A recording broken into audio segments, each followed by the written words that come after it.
ये तीनों जो व्यवस्थाएं हैं, इस तीनों व्यवस्थाओं की सामंजस्यता को स्थापित करने की जिम्मेवारी जो है इन संस्थाओं में बैठे हुए शीर्षस्थ लोगों की है।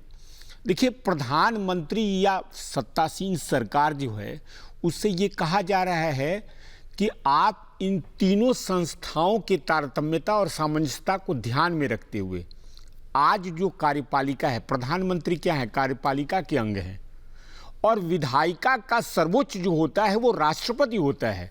ये आपका संविधान बोलता है। अभी मैं आपके टेलीविजन चैनल पर महाविद्वान लोगों की बात सुन रहा था, भारतीय जनता पार्टी के कुछ विद्वान हैं, उनका मैं काउंटर जवाब देता हूं। उनको इस बात की जानकारी होनी चाहिए कि 1970 में जब उद्घाटन किया गया था किस चीज का, ये पार्लियामेंट्री एनेक्सी का, उस पार्लियामेंट्री एनेक्सी के उद्घाटन में उस वक्त भूमि पूजन के लिए तत्कालीन राष्ट्रपति बीवी गिरी जी को बुलाया गया था और उस ढांचे के सामंजस्यता को देखते हुए उसका उद्घाटन प्रधानमंत्री से कराया गया था।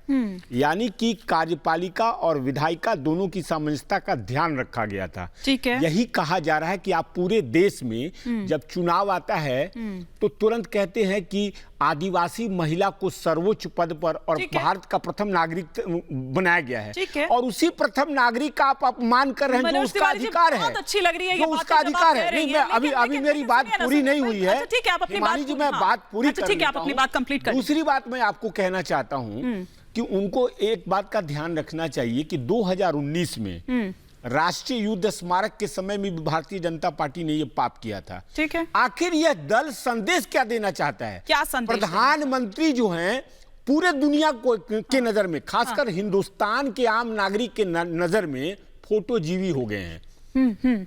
अपना फोटो खिंचवाने की खातिर देश की संवैधानिक व्यवस्थाओं का मजाक उड़ा करके और किसी को धक्का दे देना है। और जब इस पर कोई प्रतिक्रिया होती है तो भारतीय जनता पार्टी के जाने अनजाने विद्वान बहुत अच्छा लग रहा है सुनकर कि राष्ट्रपति को सम्मान आप दे रहे हैं, लेकिन ये वही कांग्रेस और कांग्रेस के प्रवक्ता बोल रहे हैं जिन्होंने अपने टाइम में राष्ट्रपतियों की किस तरह से हाल किए हैं। उस पर भी मैं आऊंगी सर, मैं आऊंगी। मैं ज्ञानी जैल सिंह से लेकर तमाम पूरा के तिवारी जी का सारा किस्सा यहाँ पर गिनवाने वाली हूं। और साथ ही साथ आज द्रौपदी मुर्मू जी बहुत अच्छी लग रही हैं, लेकिन उस वक्त जब उनको राष्ट्रपति के लिए नामित किया गया था, उनका नाम आगे किया गया था, तब यही कांग्रेस थी जो सबसे ज्यादा हल्ला मचा रही थी। मैं चारू प्रज्ञा जी से भी और प्रोफेसर विशाल मिश्रा से भी इसका एक काउंटर रिएक्शन लूंगी, लेकिन एक बड़ी खबर इस वक्त आ रही है। केंद्रीय मंत्री हरदीप पुरी ने कांग्रेस पर हमला बोला है। 1975 में इंदिरा गांधी ने पार्लियामेंट एनेक्सी का उद्घाटन, जिसके बारे में आप कह ही रहे थे अभी थोड़ी देर पहले, 1987 में राजीव गांधी ने पार्लियामेंट लाइब्रेरी का उद्घाटन किया, तो फिर पीएम मोदी क्यों नहीं कर सकते उद्घाटन? कांग्रेस सरकार में पीएम उद्घाटन कर सकती है, तो फिर अब क्यों नहीं हो सकता है यह उद्घाटन? जरा सुनिए। इंदिरा जी प्रधानमंत्री थी, उन्होंने पार्लियामेंट एनेक्स की इनॉग्रेशन की थी। ठीक है।